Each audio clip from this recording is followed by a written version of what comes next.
Bonjour tout le monde sur ma chaîne Le Cinématologue, chaîne où on critique et analyse les films du moment ou parfois des classiques. Et cette semaine, on s'attaque à Jojo Rabbit. C'est parti!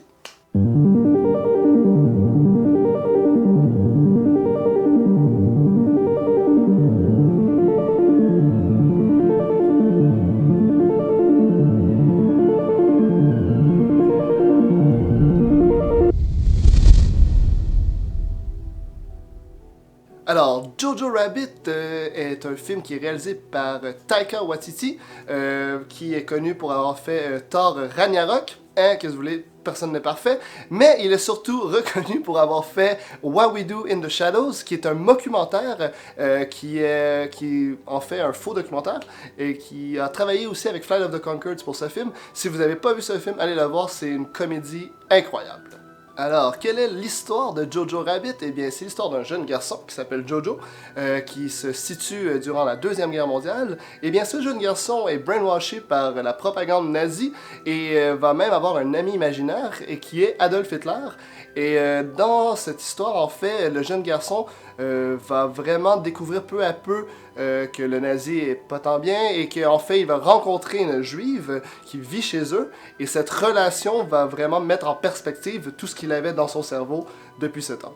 Alors Jojo Rabbit, vous aurez compris, c'est une comédie. Taika Waititi est vraiment réputé pour faire des films plutôt à ton humoristique, mais dans Jojo Rabbit, vraiment c'est un humour cinglant, provoquant. On n'a pas peur de rire de la Deuxième Guerre mondiale, on n'a pas peur de rire du nazisme, même d'Adolf Hitler qui est interprété même par Taika Waititi, le réalisateur en soi. Donc, on rit de tous ces malaises-là. Et ça fait vraiment du bien d'avoir un humour absurde, bon enfant, qui est capable d'exprimer tout ça. Et en même temps, c'est un film qui est capable de nous apporter vraiment dans des scènes dramatiques. On n'oublie pas qu'on est durant la Deuxième Guerre mondiale, on n'oublie pas qu'on est dans un drame historique. Donc, il y a vraiment un très beau dosage entre humour et drame.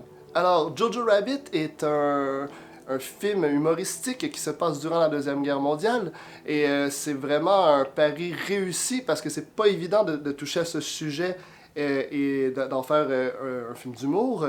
Ça a déjà été fait dans le passé, par contre, par Roberto Benigni avec Sa vie est belle ou Charlie Chaplin et Le dictateur. Mais ici, Taika Waititi s'interprète sa propre histoire et ce qui est particulier, c'est que lui, il le fait avec une vision d'enfant. Donc, tout le film, on le voit des yeux d'un personnage de 10 ans. Donc, tout semble un petit peu superflu, tout est extravagant, tout est agrandi, hyperbolé, et ça en fait vraiment une autre vision sur la Deuxième Guerre mondiale. Donc, dès le début du film, on comprend qu'on est dans une comédie, et sincèrement, c'est à ce moment-là que j'ai compris que j'allais déjà apprécier le film. On commence le film sur des vidéo d'archives avec la tune des Beatles I Wanna Hold Your Hand et tout le monde qui fait le symbole nazi. Donc déjà la provocation, le cinglage est là et c'est juste un bijou humoristique.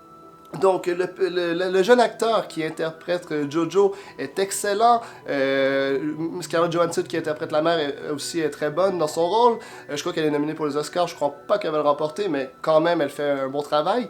Et aussi, tous les personnages secondaires, je pense à l'ami de Jojo qui va d'ailleurs interpréter le prochain remake de J'ai raté l'avion. Maman, j'ai raté l'avion, qui fait un excellent travail aussi. Donc, les acteurs sont bons, les scènes sont hilarantes. Je pense notamment à la scène du Heil Hitler, alors que la Gestapo débarque chez le garçon et que tout le monde commence à dire Heil Hitler. Vous allez comprendre quand vous allez voir le film, c'est un chef-d'œuvre. Sinon, ce qui est vraiment bon de ce film-là aussi, c'est qu'on réussit vraiment à arriver à des scènes ultra dramatiques, ultra drabes, et c'est vraiment un beau dosage. Par exemple, les scènes de pied, j'en dis pas plus, mais vous allez comprendre lorsque vous verrez le film. Donc, vraiment, il y a une mise en scène qui est relativement solide dans ce film. Les petits détails sont pensés.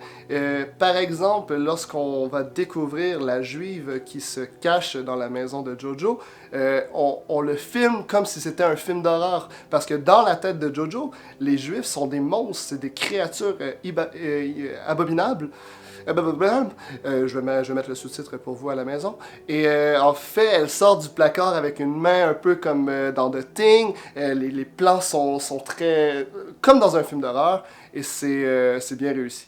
Et l'ami imaginaire de Jojo, Adolf Hitler, qui est interprété par le réalisateur, comme dit précédemment, est vraiment, c'est la source humoristique de ce film. À chaque fois qu'il apparaît, c'est pour faire rire, c'est pour faire des blagues.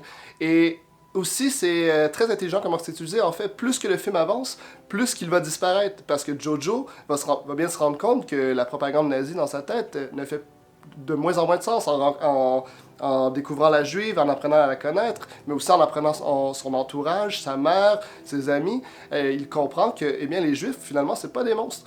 Et donc, plus que le film avance, plus qu'Hitler va disparaître de sa tête et aussi de l'écran pour nous, parce que c'est son ami imaginaire.